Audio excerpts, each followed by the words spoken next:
akar di dalam bahasa Inggris, dan itu bukan tunas, ya. Mari kita lihat di dalam New International Version, Wahyu 5 ayat 5 dikatakan, "The one of the elders said to me, do not weep. See, the Lion of the tribe of Judah, the Root of David, has triumphed. He is able to open the scroll and its 7 seals." Ya. Jadi dari terjemahan bahasa Inggris disebut the root, ya. Kemudian Yesaya 11 ayat 10 juga dikatakan di sana, "In that day the root of Jesse will stand as banner for the peoples. The nations will rally to him, and his resting place will be glorious." Translationnya seperti ini, "Maka pada waktu itu Taruk dari pangkal Isai akan berdiri sebagai panji-panji bagi bangsa-bangsa. Dia akan dicari oleh suku-suku bangsa, dan tempat kediamannya akan menjadi mulia." Jadi Taruk dari pangkal Isai sama dengan tunas Daud, karena Isai adalah ayah Daud. Jadi saudara-saudara, kita tahu akar itu adalah yang menunjang kehidupan satu kehidupan.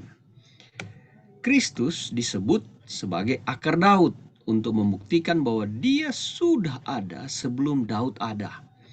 Dan dari Kristuslah Daud berasal. Dengan ini dinyatakan bahwa Kristuslah pencipta apa? Pencipta Daud. Dan di sini menyatakan keilahian daripada Kristus sendiri. Ya. Nah, Kristus juga disebut sebagai tunas atau cabang dari pokok Isai. Ini melukiskan bahwa secara manusia Kristus adalah keturunan dari Daud itu sendiri, ya. Luar biasa, ya. Di sini menunjukkan bagaimana keilahian Kristus. Dia adalah pencipta Daud, tapi sebagai manusia dia juga adalah keturunan Daud. Yesaya 11 ayat 1 sampai 3 dikatakan, "Suatu tunas akan keluar dari tunggal Isai, dan Taruk yang akan tumbuh dari pangkalnya akan berbuah.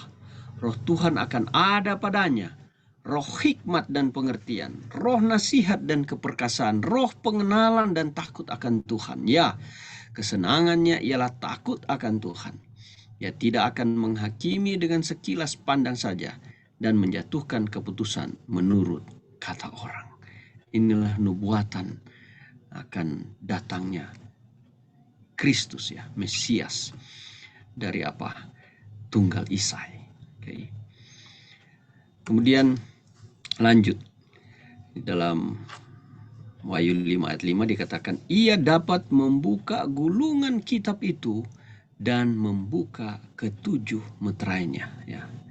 Kenapa? Ya, Yesus dapat membuka gulungan ini.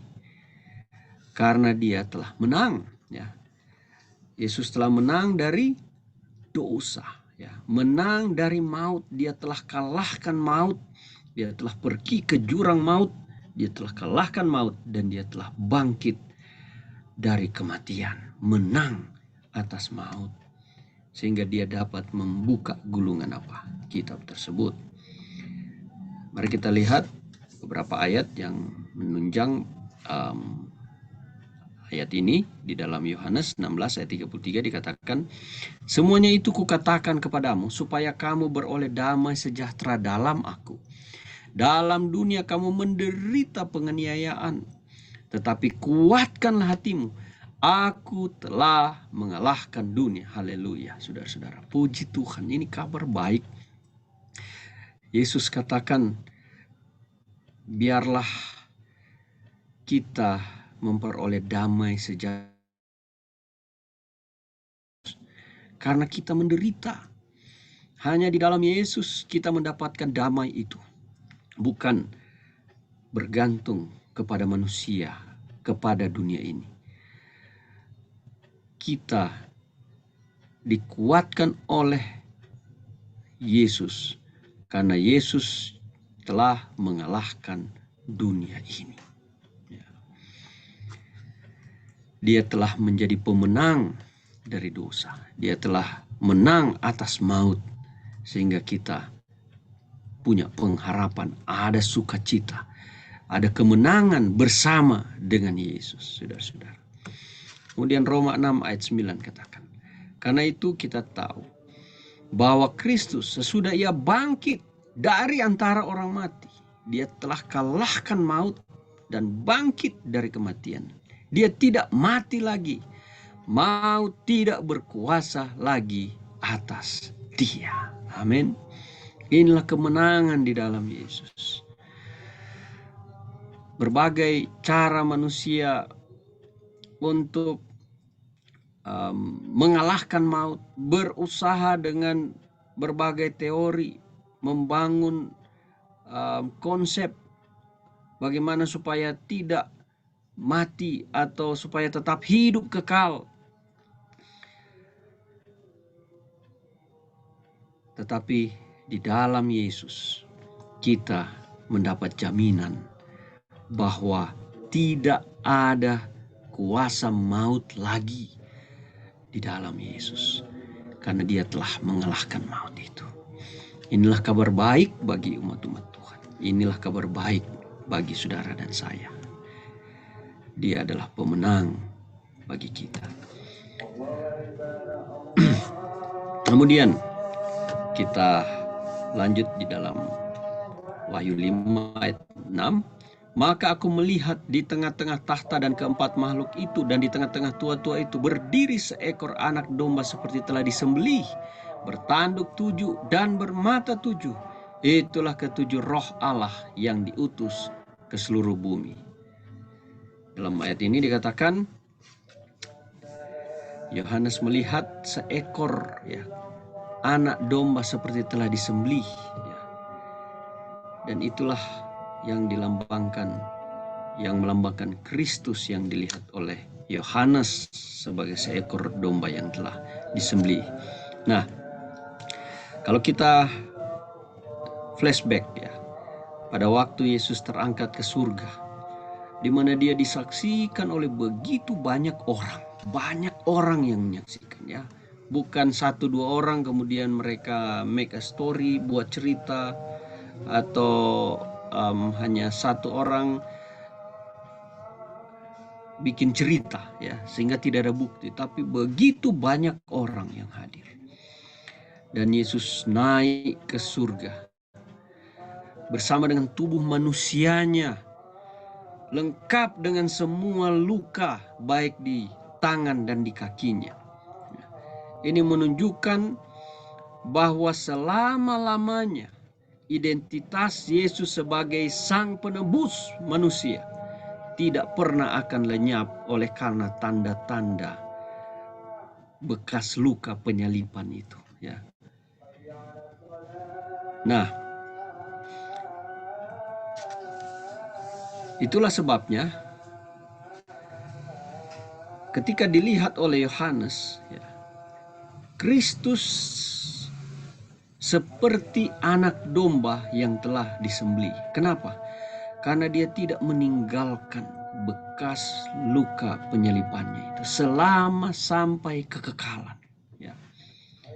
Dan inilah yang membuat Yesus berhak untuk membuka gulungan kitab ini. Kenapa? Karena surat penebusan itu dibayar oleh darah Yesus. Dia disebut sebagai anak domba Allah. Yohanes 1:29. Pada keesokan harinya Yohanes melihat Yesus datang kepadanya dan ia berkata, "Lihat, anak domba Allah yang menghapus dosa dunia." Itulah sebabnya hanya Yesus satu-satunya yang layak membuka kitab, gulungan kitab yang dimeterai itu. Dia telah menaklukkan dosa, menaklukkan maut, dan dia telah melalui darahnya yang telah disembelih itu. Luar biasa, saudara-saudara. Betapa hebatnya kasih Allah, kasih Yesus dalam rencana keselamatan dan di dalam pengorbanan nyawanya, sehingga dia layak untuk membuka kitab yang dimeterai ini.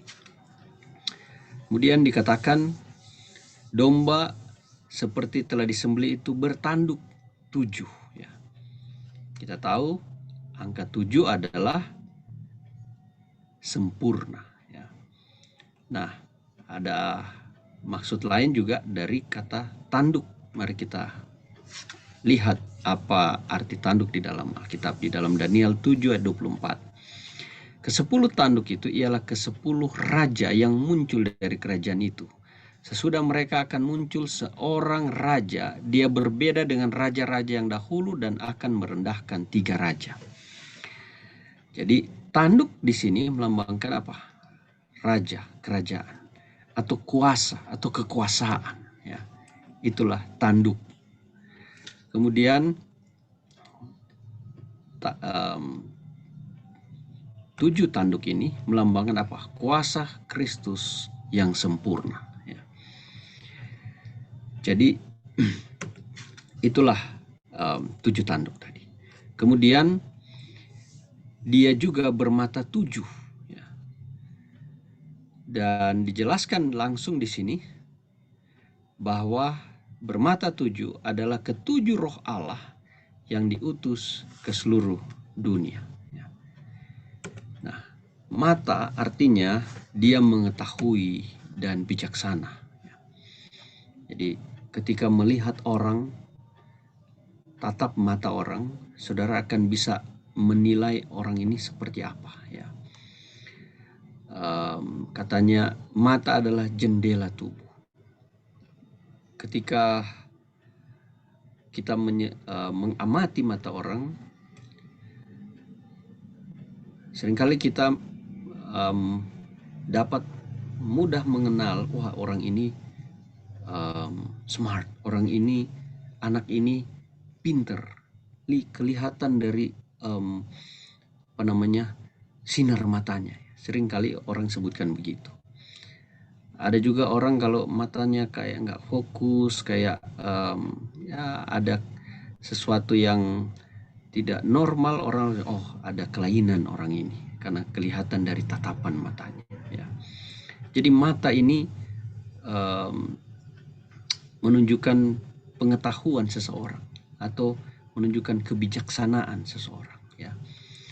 Dan domba itu digambarkan memiliki 7 mata. Apa artinya? Dia mengetahui segala-galanya melalui apa? Roh Allah atau Roh Kudus yang mewakilinya di bumi ini. Itulah mata domba itu. Pelajaran rohani bagi kita bahwa Tuhan memandang hidup kita ini secara pribadi. Allah memperhatikan kita secara pribadi. Apapun yang terjadi dalam hidup kita, pergumulan yang kita hadapi, masalah, beban hidup, permohonan-permohonan doa, kata-kata yang keluar dari hati kita, Tuhan tahu, saudara-saudara. Tidak ada yang Tuhan tidak tahu. Tuhan mengerti pergumulan saudara. Karena Tuhan memandang kita secara pribadi. Disitulah kekuasaan Tuhan. Disinilah kebijaksanaan. Disinilah pengetahuan Tuhan. Dia tahu segala-galanya hidup kita. Jadi jangan pernah kecewa. Jangan pernah sedih. Jangan pernah khawatir. Oh aduh Tuhan, kenapa seperti hidup saya ini penuh masalah, kenapa saya begini dan begitu, kenapa saya seperti tidak diperhatikan orang, saya kesepian, saya doa saya tidak dijawab-jawab Tuhan. Saudara sadari bahwa Tuhan tidak pernah meninggalkan kita. Matanya selalu tertuju kepada kita. hatinya selalu ada di dalam hidup. Hidup kita selalu ada di dalam hatinya. Hatinya selalu memikirkan kita, saudara-saudara. Dia perhatikan setiap gerak-gerik kita. Itulah Allah. Ya. Dan dia rindu kita untuk menyadari akan kehadiran Allah dalam hidup kita. Perhatian Allah. Sebagaimana Yusuf, ya, ketika dia digoda oleh istri Potifar, dia katakan, bagaimana mungkin saya mengkhianati Tuhan, ya. Tuhan yang mengamati-mati dia, Tuhan yang dia tahu bahwa ada Tuhan yang hadir sekalipun tidak ada orang yang lihat. Dia mengenal Tuhan secara pribadi. Ya. Kadang kehidupan kita menghadapi cobaan, ujian yang berat, saudara-saudara. Tapi kita harus ingat bahwa Tuhan tidak pernah meninggalkan kita. Mata Tuhan selalu tertuju kepada kita. Seperti